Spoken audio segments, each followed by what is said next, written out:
I'm Ashley Bontrager, and you're watching the first episode of Well Read.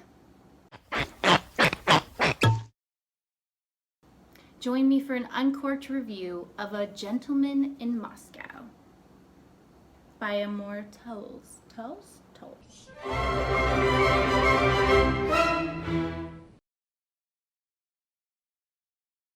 Moscow, Russia. The year is 1922. The Russian aristocracy is crumbling all around us, as many of them are being imprisoned, exiled, and worse, shot in the head. The Bolsheviks are rising into power in favor of a communist regime. Enter our 30-year-old protagonist, the witty, sexy, and dashingly gentlemanly-like Count Alexander Rostov.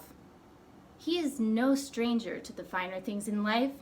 As a master of the hunt, a member of the exclusive jockey club, and quite the ladies' man. What we're about to find out is it's not so great being a Russian aristocrat in 1922. As hardship casts a dark shadow over Russia, the young count is sentenced to a lifetime of house arrest for writing what is considered to be a counter-revolutionary poem. His gilded cage is the Hotel Metropole.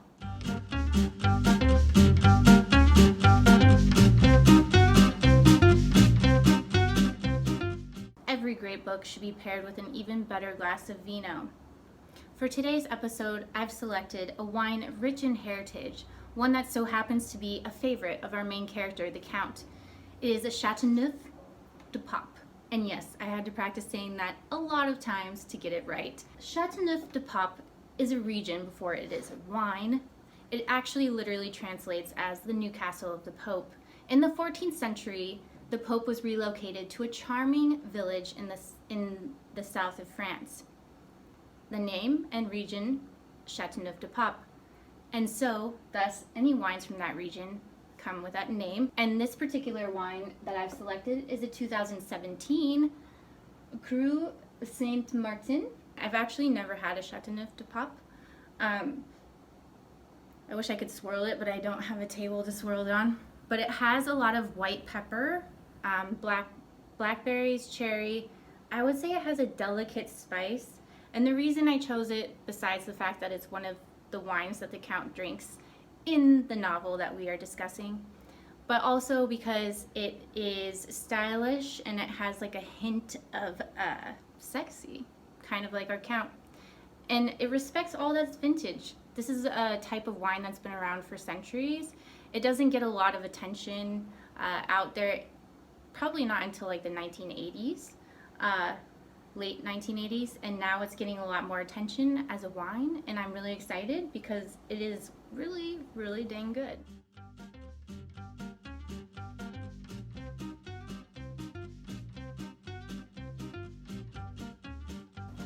So sit back, relax, and enjoy. And in the meantime, while you're indulging, feel free to subscribe, like, or comment below. I would appreciate it so much, especially since this is my first episode and I need all the help and love I can get, and I would love to answer any questions you have.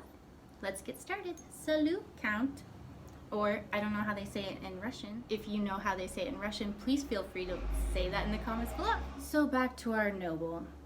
The Count, he's accustomed to a luxurious life, and he is now confined to the small attic room in the Grand Hotel, where most of his possessions have been confiscated by the Bolsheviks.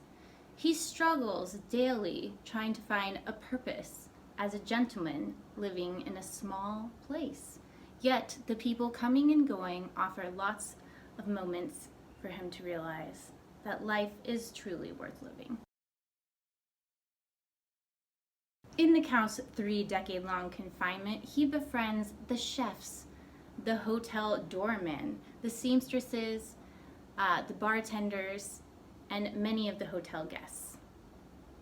But after some time goes by, the place that he was confined to starts to feel a little bit less like a sanctuary and more like an actual prison.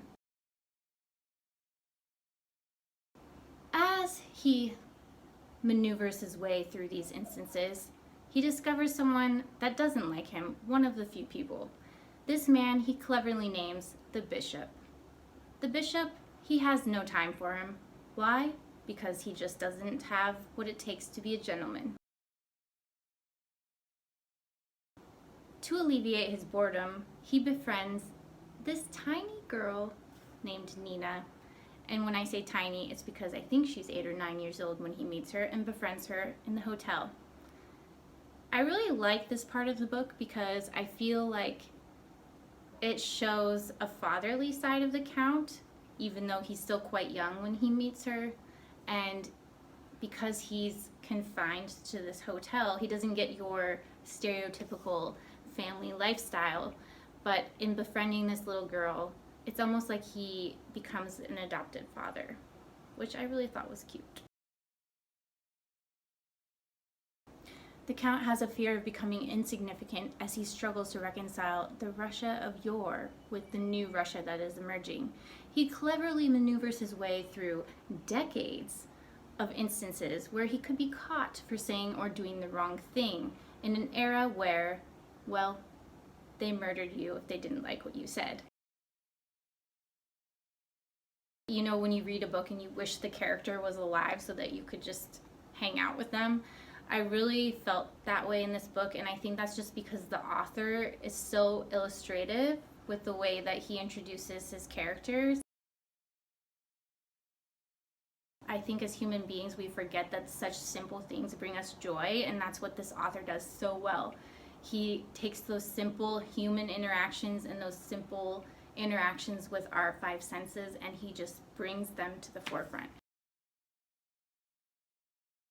I have a very hard time finding any fault in this book. The only thing that I think bothered me in the slightest and might bother someone else more is the accordion structure in which it's written. So it starts very condensed and then it skips huge chunks of time. So it starts like 1 day, 2 day, and then it does like 1 week, 4 week, 1 year, and then it'll jump like 4 years, 6 years, 8 years. I think the longest chunk they skip is 16, and then it reverses that.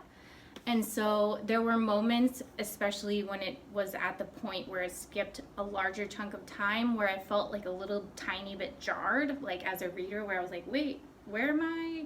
I mean, I knew I was in the hotel because where else would we be? But I felt a little bit like so much time had gone by. It was hard for me to reconcile the young Count with this new older Count. But like I said, to me, that was actually not a big deal. And in some ways, I think that takes even more talent as a writer. It's almost like writing a musical score. I think it's actually kind of cool, but I could see how some people might be irritated by that. That's my only complaint, because honestly, this is hands down like top 5 favorite book I've ever read. In the words of our Count, there are so many reasons to order a particular bottle of wine, and memories of home are the best. So I say, in vino verite, in truth there is wine. Actually, I meant to say, in wine there is truth.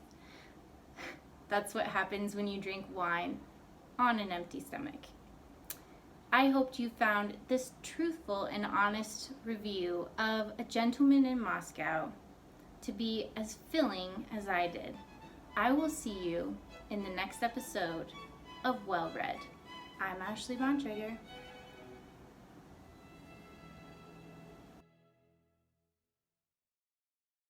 Moves up throughout the ranks and hierarchy. The Count is accustomed to a luxurious life. Most of his possessions have been confiscated by the Bolsheviks. I'm already slurring my words. Thank you, wine. This truthful and honest review of A Moscow Gentleman. The Bolshevik regime is rising to power. Oh!